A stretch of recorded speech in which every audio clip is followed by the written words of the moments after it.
루터에 의해서 종교개혁의 불꽃이 타오르기 시작한 1517년, 그 이후 20여 년이 지난 1536년에 독일 뮌스터에서 기독교 분파 중의 하나인 제세례파라는 그 분파의 지도자 3명이 목이 잘려 사형당하는 참수형을 당했습니다.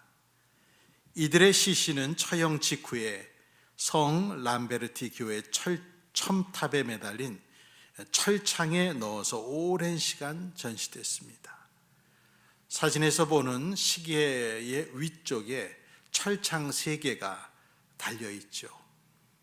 이 철창에 시체를 넣어서 오랜 시간 전시한 건데, 이 철창은 500여 년이 지난 지금도 그곳 성 람베르티 교회 첨탑에 아직도 매달려 있습니다. 교회 역사에서 뮌스터 반란이라고 부르는 이 사건은 1534년과 35년 2년간 이 제세례파 기독교인들이 독일 도시 뮌스터를 새 예루살렘으로 선포하고 곧 임박한 종말과 예수님의 재림을 준비한다고 주장하면서 집단적으로 몰입했던 사건이었습니다. 특히 이 제세례파 신자들은 예언과 환상, 신비 체험을 중시하면서 지도자인 얀 폰 라이덴이라는 사람은 자신이 하나님의 특별한 계시를 받은 새 예루살렘의 왕이라고 주장을 했습니다.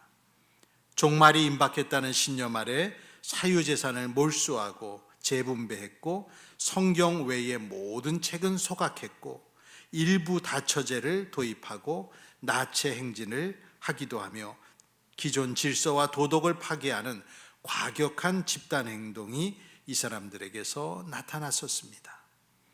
이들의 성령 직통계시 주장과 은사 체험에 근거한 주장들은 열광주의적인 광신으로 비판받았습니다. 특히 일부 다처제와 같은 파격적인 제도를 도입하고 지도자의 신적인 권위를 주장하며 집단적인 광신에 의한 폭력적 저항 같은 것들은 당시의 종교개혁자들과 카톨릭 모두로부터 이단적이다, 또 비성경적이다 비난을 받게 된 것이죠. 우리 기독교의 역사 가운데 은사주의와 열광주의는 주기적으로 반복되어 나타나는 경향이 있었습니다. 이것은 기독교인들이 신을 개인적으로 체험하기를 원하는 근본적인 갈구와 신에게 열렬한 자세로 나아가서 남들과 다른 특별한 체험을 하고자 하고, 또 그것을 통해 위로와 위안을 받고자 하는 욕구가 어느 시대에나 있었기 때문입니다. 여기 계신 성도 여러분도 그런 갈망을 갖고 오신 것으로 저는 생각합니다. 어쩌면 오늘 너무나 간절히 그런 욕구를 갖고서 이 예배당에 오신 분도 있을 것 같습니다. 지금 상태의 자기 신앙으로는 도저히 더 이상 한 발자국도 나아갈 수 없다고 느끼며 간절히 하늘에서 줄이 내려오기를 바라는 그런 사람도 있을 수 있습니다. 성경 구절을 박제해 놓고 그냥 물끄러미 쳐다보고 아무 감흥과 감동도 없는 기계적인 예배를 드리고 차가운 교리를 교조적으로 맹종하며 그것을 신앙생활이라 이렇게 부르고 싶어하는 신자는 없습니다. 자신과 개인적인 관계성을 도무지 확인할 수 없는 저 먼 세계의 묵묵부답 하나님이나 불러도 대답 없고 응답을 기대할 수 없는 하나님은 아무도 원치 않습니다. 누구나 하나님의 음성을 듣기를 원하고 하나님의 손길과 눈길을 느끼고 싶어 합니다. 그렇다면 우리는 어디서 그런 체험을 할 수 있을까요? 그러한 욕구를 충족시키기에 가장 용이한 것은 신비로운 은사 체험입니다. 하나님이 주신다는 여러 가지 초자연적인 은사를 받아서 이상한 말인 방언을 하거나 예언을 말하거나 병 고치는 은사를 소유하는 것은 그 자체로 살아계신 하나님을 느끼기에 충분한 증거가 됩니다. 물론 다른 종교에서도 유사한 체험이 있다고 주변에서들 말하지만 당사자에게는 그런 것은 그렇게 중요한 것이 아닙니다. 그것을 체험하는 순간 그 사람에게는 신세계가 열리는 것이고 회색 비치던 신앙은 확신에 차서 넘치게 됩니다. 오늘 읽은 고린도전서 14장 22절 말씀에도 그러므로 방언은 신자들에게 주는 표징이 아니라 불신자들에게 주는 표징이라는 말이 나오는데 바로 그런 뜻입니다. 하나님의 존재를 잘 알지 못하거나 믿지 못하던 사람이 방언을 체험하면 자기 생각보다 더 크신 영적인 존재가 있다는 생각을 하게 되고 믿음 생활에 큰 도움을 얻게 됩니다. 어린 시절에 저 역시도 그랬던 것 같습니다. 그것은 거의 신세계였고 보이지 않는 영적 세계가 활짝 열리는 것 같은 체험이었습니다. 마치 하나님을 만져본 것 같은 느낌이었습니다. 조금 더 과장을 보탠다면 세상을 다 가진 느낌이라 할까요? 그런 강렬한 이유 때문에 은사 체험에 자기 신앙생활에 사활을 거는 사람들이 있을 수밖에 없습니다. 은사와 기적을 신앙생활의 중요한 부분으로 강조하는 신학적, 실천적 흐름을 우리는 이른바 은사주의다, 그렇게 말합니다. 은사주의는 성령의 은사 체험을 신앙의 중요한 징표로 삼는 경향입니다. 성령의 은사와 기적이 오늘날에도 신자들에게 나타나며 이것을 적극적으로 추구하고 경험하는 것이 신앙생활의 핵심이라고 믿는 사람들을 우린 은사주의자, 그렇게 말해도 됩니다. 우린 이런 말을 들으면 금방 저 서울 여의도에 있는 어떤 교회의 교단이 생각이 나죠. 오순절 교단. 오늘 우리가 본 성경 고린도서는요, 기독교 은사론에 있어서 중요한 성경입니다. 고린도 교회는 하나님께 다양한 성령의 은사를 선물로 받은 교회였기 때문에 성령의 은사를 둘러싼 논쟁이나 잘못들이나 실수들을 우리보다 먼저 경험하여 우리에게는 늘 반면교사로 사용되고 있습니다. 고린도서는 은사가 얼마나 소중한가를 말해주면서 동시에 얼마나 위험할 수 있는가도 말해주고 있습니다. 작은 증거 하나를 먼저 본다면 18절, 19절에서 바울이 말했듯이 사도 바울은 자기 자신이 누구보다도 더 방언을 많이 말할 수 있다는 것을 감사하면서 동시에 방언으로 1만 마디의 말을 하기보다는 깨친 마음으로 5마디 말을 해서 다른 사람을 가르치겠다라고 했습니다. 1만 마디 방언 대 깨친 5마디의 인간의 말, 이러한 극한의 대조를 일부러 사용했습니다. 바울은 방언이 성령이 주시는 특별한 은사라는 것을 인정하면서도 알아들을 수 없는 말이 예배에서 중심이 되는 것을 강하게 경계했습니다.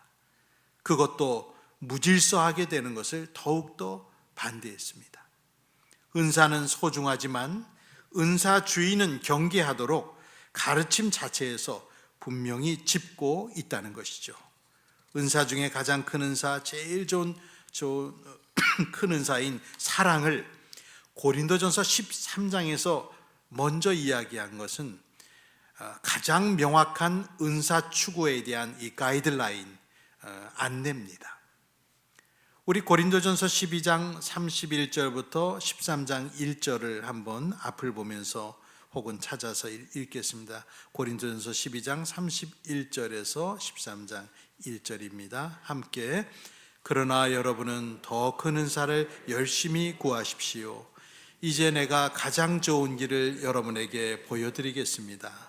내가 사람의 모든 말과 천사의 말을 할 수 있을지라도 내게 사랑이 없으면 울리는 징이나 요란한 꽹과리가 될 뿐입니다. 아멘. 은사주의는 성령의 은사들을 강조하며 신앙생활에 활력을 불어넣는 긍정적인 면이 있지만 은사 체험에 과도하게 집중하여 성경의 중심 진리에서 벗어날 위험이 있다는 것은 여러분도 모르지 않으실 것입니다. 은사주의라는 말과 함께 자주 같이 쌍으로 거론되는 말은 열광주의일 것입니다. 열광주의라는 이 단어 자체에서 강하게 그 뜻을 풍기고 있지만 정확하게 말한다면은 이성적 사고나 절제 없이 감정이나 열정에 압도되어 행동하는 태도를 우리는 열광주의다 말합니다. 특히 종교, 정치, 사회 운동에서 사람들이 이성적인 판단보다는 강한 감정, 집단적인 열기, 극단적인 확신에 이끌려 행동하는 모습을 묘사할 때 자주 이 열광주의가 인용됩니다. 종교 영역뿐만 아니라 특별히 정치 영역에서 흔하게 이 열광주의가 목격이 됩니다. 최근에 그 정치 집회를 보면 이것이 무슨 종교 집회인가 아니면 정치 집회인가를 모를 정도로 정말 열광주의에 사로잡힌 모습을 여러분도 보셨을 겁니다.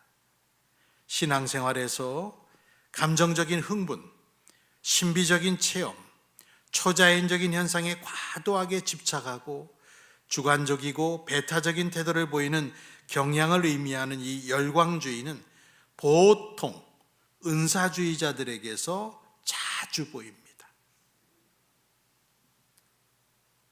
이성적 사고나 절제가 부족한 상태로 감정이나 이 열정에 압도되어 행동하는 태도는 누구나 쉽게 예측할 수 있듯이 잘못된 길로 가기가 너무 쉽고 이단들이 자리 잡기 쉬운 좋은 토양을 만들어 줍니다.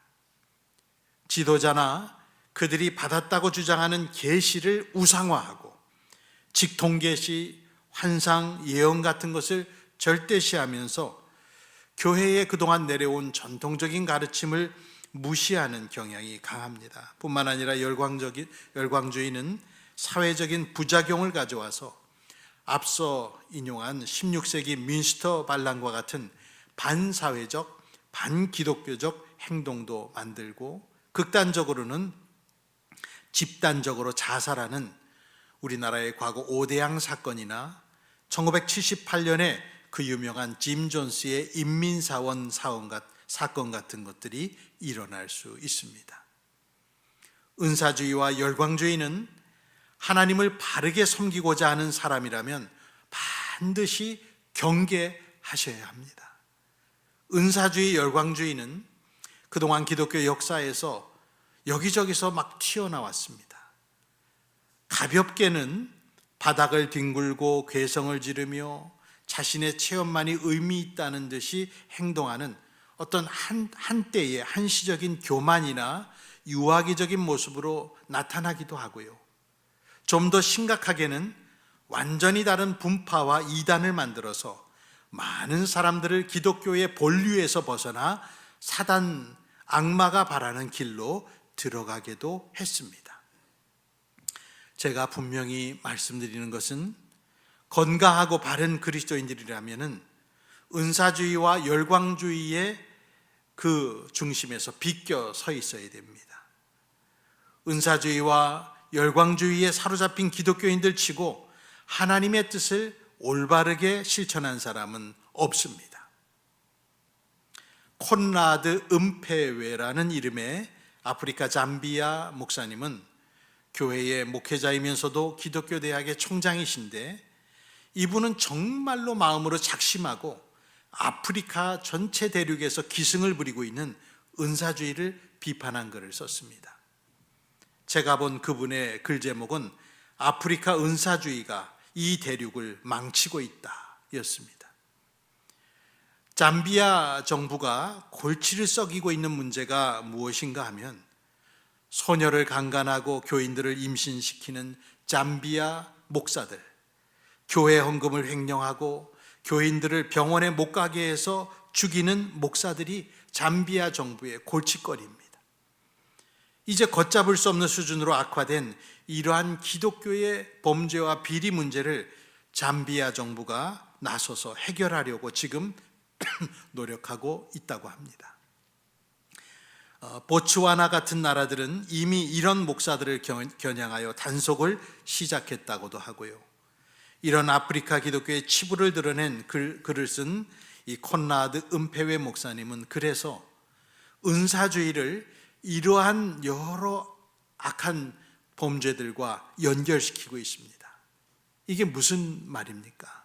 개인의 범죄와 악행이 은사주의와 무슨 상관이 있기에 이것이 서로 연결된다는 말일까요?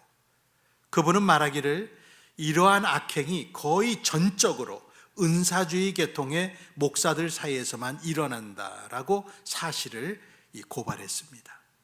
콘라드 목사님은 그 말을 하면서 거의 전적으로라는 보통 우리가 하기 어려운 단언적인 말을 했습니다. 왜 거의 전적으로라는 말을 덧붙였는가 하면 정말 이런 악행이 은사주의 계통의 목사들에게서만 일어나기 때문이랍니다.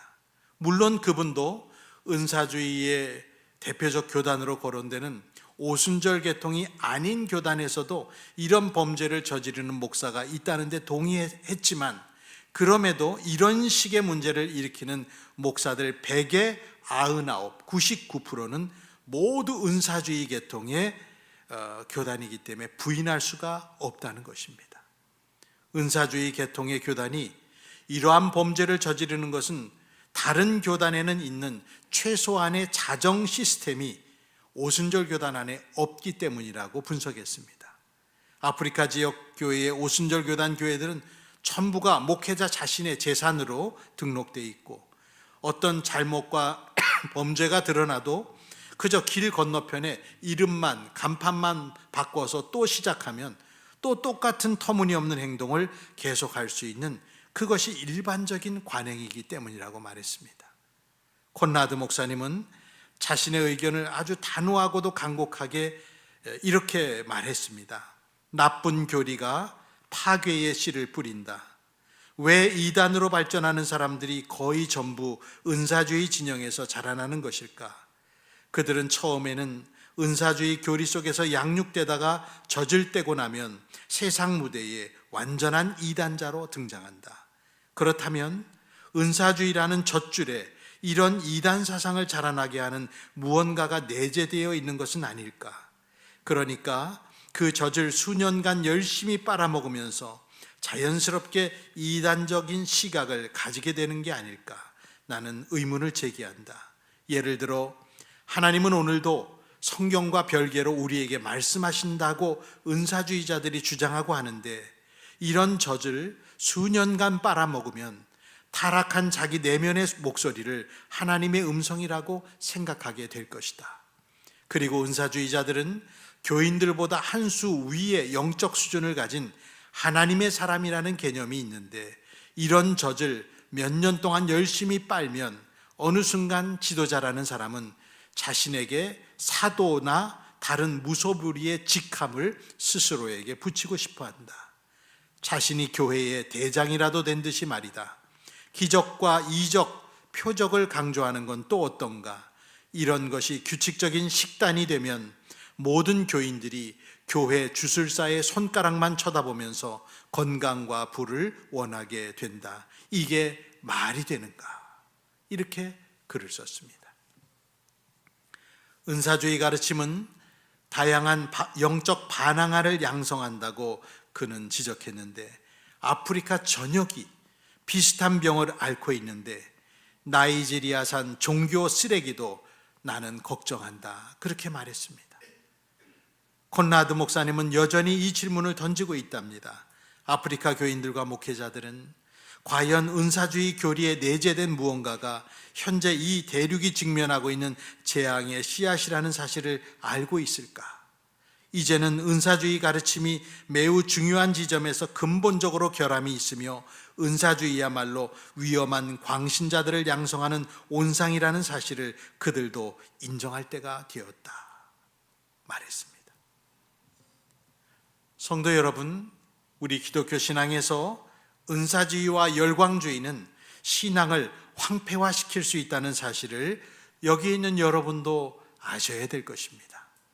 앞서 아프리카 목사님이 말한 현상이 우리나라에도 동일하게 여기저기서 독버섯처럼 존재합니다. 은사주의 계통의 이러저러한 기도처, 기도원, 교회들이 우리 사회 저변에 생각보다 굉장히 많이 있습니다.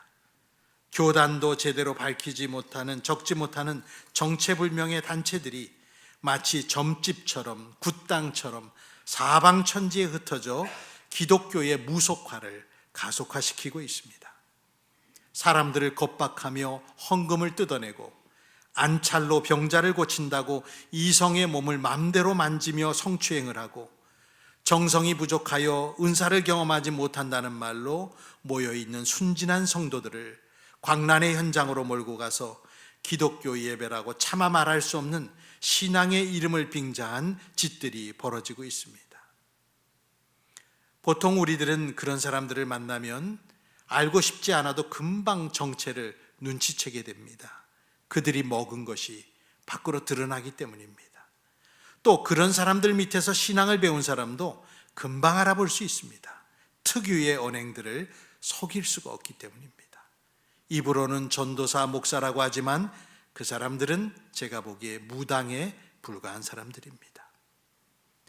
은사주의, 열광주의에 빠진 잘못된 인도자들은 정성이 부족하다, 기도가 부족하다는 어디서 많이 들어본 이교적인 말로써 사람들에게 두려움을 주고, 그래서 그걸로 사람들을 마지막까지 착취하며 삶을 완전히 피폐화되기까지 이용합니다. 영적인 착취와 생명의 고갈이 이 이리떼와 같은 자들의 손에서 이루어지는 것이죠. 성경 고린도후서 11장 13절에서 15절을 여러분 보시면, 이런 사람들은 거짓 사도요, 속이는 일꾼들이요, 그리스도의 사도로 가장하는 자들입니다. 그러나 놀랄 것은 없습니다. 사탄도 빛의 천사로 가장합니다. 그렇다면 사탄의 일꾼들이 의의 일꾼으로 가장한다고 해서 조금도 놀랄 것이 없습니다. 그들의 마지막은 그들이 행한 대로 될 것입니다. 또한 디모데전서 6장 3절에서 5절도 우리가 주목해야 됩니다. 누구든지 다른 교리를 가르치며 우리 주 예수 그리스도의 건전한 말씀과 경건에 부합되는 교훈을 따르지 않으면 그는 이미 교만해져서 아무것도 알지 못하면서 논쟁과 말다툼을 일삼는 병이 든 사람입니다.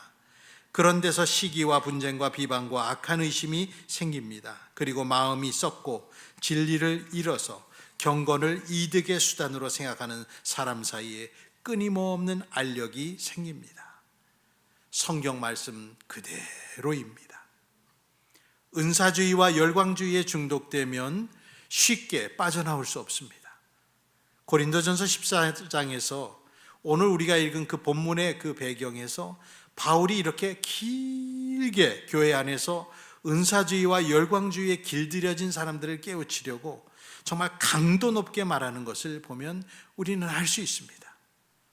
잠시 보십시오. 고린도전서 4장에 가서 보면요, 4장 7, 8절에 바울을 무시하면서 굉장히 교만하게 행하는 교회 안에 어떤 사람들을 이야기하고 있습니다. 고린도전서 4장 7절과 8절 전반절을 제가 보면 누가 그대를 별다르게 보아줍니까? 그대가 가지고 있는 것 가운데서 받아서 가지지 않는 것이 무엇이 있습니까? 모두가 받은 것이라면 왜 받지 않은 것처럼 자랑합니까? 여러분은 벌써 배가 불렀습니다. 벌써 부자가 되었습니다. 우리를 제쳐놓고 왕이나 된 듯이 행세하였습니다. 교회 안에 있는 이런 종류의 사람들. 반면에 4장 13절에서 사도 바울은 왕처럼 행동하는 그들과 비교하면 복음을 위해 고난받는 자기는 쓰레기와 같이 취급을 당한다. 그렇게 비교하며 말씀했습니다. 오늘 우리가 읽은 본문인 14장 23절 말씀에서는 미친 사람처럼 보이지 말라는 말도 하며 이 광란의 예배나 혹은 은사주의적인 예배를 조심하도록 말했는데, 온 교회가 모여서 몽땅 모두가 알아듣지 못하는 방언으로 말을 한다면 이제 막 예수를 믿기 시작한 사람이나 혹은 믿지 않는 사람들이 그 예배 광경을 지켜보고 미친 사람 아닌가 이렇게 말하지 않겠느냐고 바울은 말하고 있는 것이죠.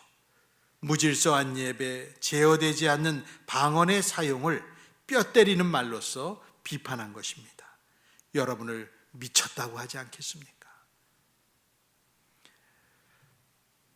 제가 예수를 처음 믿고 은사를 체험하면서 했었던 아주 오래전에 그 행동들을 돌이켜서 생각해 보면 제가 아는 신학교 동기 교수님의 표현처럼 20대 시절에는 약간 기독교 정신병자 같았다 이렇게 말해도 사실은 과언이 아닌 행동들이 10대 후반과 20대 초반의 저에게도 있지 않았나 그런 생각을 해봅니다.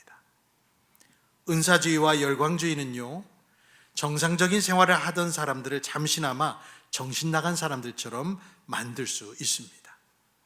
적절한 지도나 절제가 없으면 고린도 교회의 교인들 일부처럼 바울 같은 사람 정도는 가볍게 밟고 무시하고 지도자의 말을 듣지 않고 자신이 세상에서 가장 신령한 자인 것처럼 행세하며 온 교회를 휘집으면서 다른 사람을 만나기만 하면 붙들고 예언해 주겠다라고 말하며 정말 되는 말 안 되는 말 나오는 대로 짓거리면서 기독교 무당으로 등극하는 참극이 벌어지기도 합니다. 여러분 그런 분들 보지 않으셨습니까? 질서의 하나님의 인도를 따르지 않는 사람은 사실상은 아무것도 모르는 무지한 자일 뿐입니다. 그래서 오늘 성경 고린도전서 14장 32절 33절은 이렇게 말합니다. 예언하는 사람의 영은 예언하는 사람에게 통제를 받습니다. 하나님은 무질서의 하나님이 아니라 어떤 하나님이라고요? 평화의 하나님이십니다. 또한 더불어 고린도전서 14장 36절로 38절을 한번 볼까요? 36절로 38절 같이 읽겠습니다. 하나님의 말씀이 여러분에게서 났습니까? 또는 여러분에게만 내렸습니까? 누구든지 자기가 예언자이거나 성령을 은사로 받은 사람이라 생각하거든 내가 여러분에게 써보내는 이 글이 주님의 명령이라는 것을 알아야 합니다. 누구든지 이것을 인정하지 않으면 그 사람도 인정을 받지 못할 것입니다. 더불어 고린도전서 14장 40절을 보십시오. 모든 일을 적절하게 하고 질서 있게 해야 합니다 라고 강력 권고를 교인들에게 했습니다. 정신 차리라는 말입니다. 교만하지 말라는 말입니다. 그렇지 않으면 거룩한 빛을 받은 사람들에게 사탄이 틈탄다는 것입니다. 은사주의와 열광주의에 빠진 사람들이 보여주는 정말 우려스러운 모습은 우리나라뿐만 아니라 외국 교회에서도 똑같이 목격됐고 그래서 역사에서도 그런 사람들의 이야기가 보존되고 있습니다. 우리가 자주 인용하는 미국도 1730년대와 40년대 1차 대각성운동이 일어났었습니다.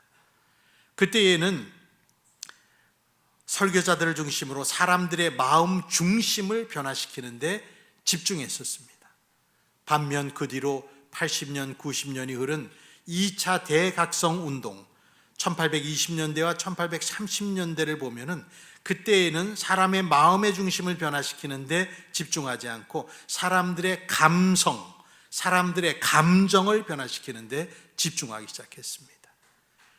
개척지 설교자였던 피터 카틀라이트라는 유명한 분이 있는데 이분이 19세기 초에 캠프 집회의 광경을 이렇게 묘사했습니다. 첫 경련이 일어난 다음 여자들의 끈 달린 모자나 남자들의 모자나 빗따위가 공중에 날아다니는 것을 보게 될 것이다. 그리고 갑자기 머리를 숙였다가 젖혔다 하는데 그들의 긴 머리채가 흔들리는 모양이 마치 채찍이 휘돌려지는 것 같았다. 설교자들 자신들이 히스테리컬해져서 땅바닥에 뒹구는 이상한 사람이 되어버렸다. 그들은 정신없이 웃어댔는데 그들은 이를 가리켜 거룩한 웃음이라고 했다. 그런 다음 그들은 개처럼 펄쩍펄쩍 뛰며 사방을 돌아다녔으며 다람쥐를 쫓아다니는 지저대는 개처럼 귀신을 쫓는다고 소리쳐댔다. 그리고 다른 모든 것이 실패로 돌아가자 그들은 알 수 없는 말을 횡설수설했는데 그들은 이것이 성경에서 사도들이 했던 다른 방언들이라고 믿었다. 이것이 미국의 2차 대각성운동에 일어난 일들이었습니다. 여러분, 기독교 역사 가운데 있었던 여러 사건들이 보여주는 바는 교회 역사는 교조주의와 신비주의 사이에 끊임없는 반작용이라는 것입니다. 과거 미국의 부흥사들은 결단의 근거가 무엇인가에 대한 많은 지식도 없이 성도들에게 결단을 내리라고 강권을 했습니다. 객관적인 진리가 아니라 주관적인 경험이 전도 집회의 초점이 될 때가 많았다고 역사는 기록합니다. 그리고 그런 문화 속에서 회심한 사람들을 강단 앞으로 나오라고 초청하는 전형적인 미국의 문화, 이 강단 초청 문화가 미국 교회에서 생길 수밖에 없었습니다. 사도 바울은 우리 모두에게 신령한 은사를 열심히 구하라고 고린도전서 14장 1절에서 말했고, 예언하기를 열심히 구하라고, 방언을 말하는 것을 막지 말라고 14장 39절 40절에도 말씀했습니다.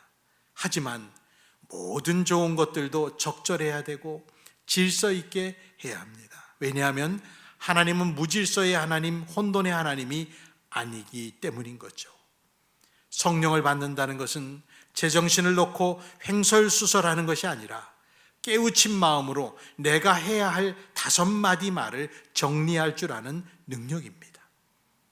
은사주의와 열광주의를 피해서 건전하게 신령한 은사를 추구하며 거룩한 하나님을 향해 나아가는 사람은 생각하는 것이 어른과 같아야 됩니다.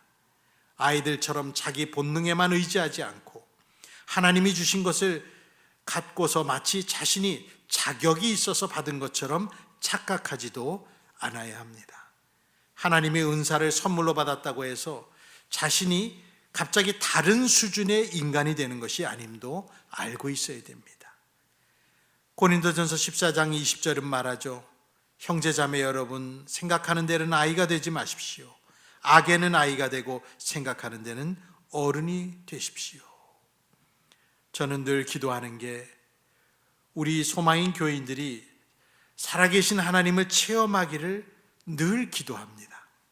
성경 속 문자 안에서만 만나는 개념 속 하나님이 아닌 실제 자기를 인도하시고 삶에서 역사하시는 하나님으로 온 교우들이 하나님을 만나 체험하기를 언제나 주님께 그렇게 간구하고 있습니다.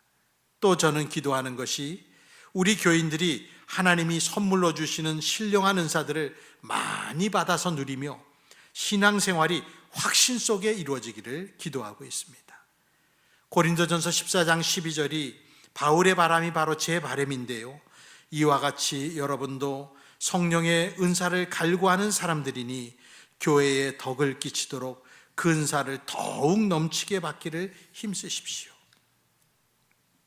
은사주의는 매력적입니다. 그리고 매혹적이고, 열광주의는 가슴을 후끈하게 하고 맺힌 것들을 다 풀어지게 하는 듯한 카타르시스를 여러분에게 줄 겁니다. 은사주의나 열광주의는 생각해야 되는 번거로움도 없고 인간적인 간절함이 어떤 척도가 되기 때문에 노력하거나 더 나은 인간이 되면 가능성이 있는 것처럼 보이기에 더 나은 길로 이렇게 받아들여집니다. 우리는 매우 쉽게 은사주의와 열광주의에 다가가서 거기서 안식을 찾곤 합니다. 1970년, 80년, 90년대를 산 기독교인들 치고 오살리 금식기도원에 안 가본 사람 없으며 한월산 기도원에 안 가본 사람 없습니다. 하다못해 이단으로 판명난 포천의 김계화 원장의 할렐루야 기도원에 수 없는 사람들이 가봤습니다. 성령 수술한다, 생수 치료한다는 말을 듣고 전국 사방팔방에서 생수통, 말통을 들고 거기 가서 그 물 받으려고 기다리고 저도 거기에 갔었습니다. 그러나 그 이후 시대에 이것이 잘못이구나라고 각 교단들에서 판명이 나면서 급격한 사양길에 들어간 것이죠. 우리는 많은 그러한 일들을 보면서 은사주의와 열광주의에 빠진 사람들의 결말도 보게 되었습니다. 소망인 성도 여러분, 하나님은 살아계시고 각 사람을 사랑하시며 우리에게 각양 좋은 선물도 주시는 분이십니다. 그런 선물들이 합해지고 또 연합되어서 교회가 힘있게 일하고 서로를 세워주게 되는 것이죠. 그러나 은사주의와 열광주의에 빠지지 말고 그 모든 것들을 질서 있게 덕이 있게 사용해야 됩니다. 오늘 말씀 26절을 보시며 은사주의와 열광주의에 빠지지 않으며 교회를 섬기는 길을 꼭 기억하시기 바랍니다. 14장 26절을 읽고 말씀을 마칩니다. 함께, 그러면 형제자매 여러분 어떻게 해야 하겠습니까? 여러분이 함께 모이는 자리에는 찬송하는 사람도 있고 가르치는 사람도 있고 하나님의 계시를 말하는 사람도 있고 방언으로 말하는 사람도 있고 통역하는 사람도 있습니다. 모든 일을 남에게 덕이 되게 하십시오. 아멘. 기도합니다. 우리에게 은혜와 은사를 내려주시는 좋으신 하나님, 오늘 고린도 교회 과거의 상황을 돌이켜보며 은사주의와 열광주의를 주의하고자 하는 마음의 경계를 받고 새로운 결단을 내리게 하셨습니다. 우리에게 은사주의나 열광주의는 너무나 매혹적으로 보입니다. 거기에 모든 해답이 있는 것처럼 보이고 우리의 마음이 시원해지고 우리의 마음이 확신이 되어 거기에만 사활을 걸 수 있는 매력이 있습니다. 그러나 주님, 하나님을 도외시하고 은사에만 치중하고 체험에만 치중하게 되면 우리 신앙은 반드시 병들게 되고, 그리고 자신을 남보다 더 나은 영적 인간으로 생각하게 되면 반드시 사탄의 그 발톱 안에 들어가게 되는데, 이것을 모르는 바가 아닌 저희들 다시 한번 오늘 은사주의와 열광주의를 경계하며 하나님이 주시는 아름다운 은사를 추구하고 바라면서 주신 것들을 교회를 위해 값지게 사용하는 지혜로운 종들이 되게 하옵소서. 오늘 우리 성도들 가운데 하나님의 살아계심이 전혀 느껴지지 않는 사람이 있다면 주님 긍휼히 여겨주시고 하나님의 살아계심을 드러내 주시고 깨닫게 하여 주시되, 그들에게 각자에게 음성을 들려주시고 또한 하나님의 은사를 내려주심으로 이 세계와 또 다른 세계인 영적인 세계가 있다는 것을 확고하게 알게 해 주시옵소서. 그 속에서 하나님을 전적으로 신뢰하며 오늘도 기도할 때에 믿음을 갖고 기도하는 확고한 신앙을 세우게 인도하여 주시옵소서. 오늘 모든 것 감사를 드리옵고 구주 예수님의 이름으로 기도하옵나이다. 아멘. 우리 소망인 찬양집 301번 항상 진실케 우리 함께 일어나서 찬양합니다.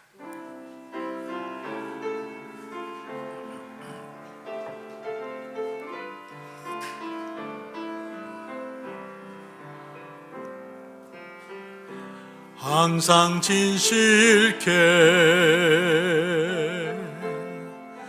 내 맘 바꾸사 하나님답게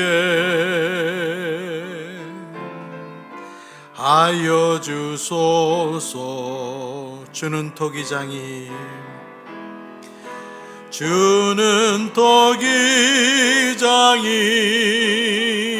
나는 지는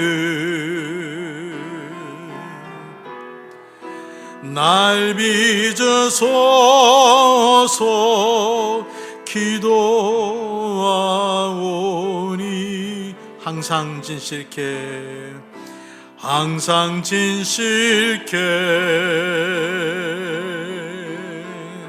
내 맘 바꾸사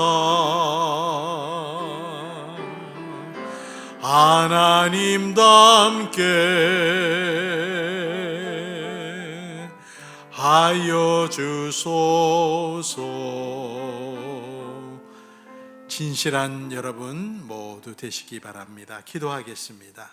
이제는 구주 예수 그리스도의 은혜와 하나님 아버지의 극진하신 사랑과 성령님의 역사하심이 오늘도 하나님의 은사를 간절히 구하고 열심히 구하며 동시에 은사주의와 열광주의를 배격하며 건강하고 질서 있는 신앙생활을 하나님 앞에 하기를 소원하고 돌아가는 성도들 위해와 또한 육체의 연약함을 가지고 주님 앞에 간절히 기도하는 성도들 위해 영원토록 함께 있을지어다.